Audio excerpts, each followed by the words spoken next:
Hi guys! I-share ko lang sa inyo. Alam ninyo, pagkatapos si coach ma-exercise, pwede si coach kumain. Itong restaurant, buffet, magbayad ka lang $15. Pwede ka na kumain, ang daming sushi, ang daming pagkain. Yan, sushi yan, ganun.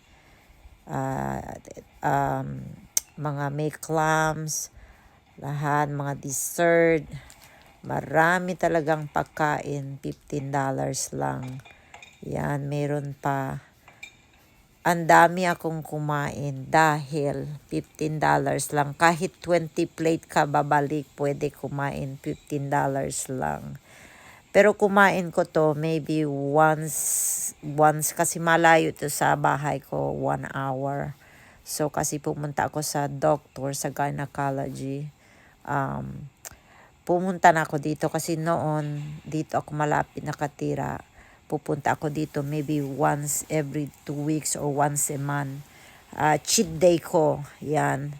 Kaya maganda pag mag-exercise ka. Pwede ka kumain kahit anong gusto na kumain pa ako ng ice cream. Biro mo yung pagkain, $15 lang. Ang daming pagkain, mga sushi, my favorite. I hope you enjoy the video. Please subscribe, like, and share.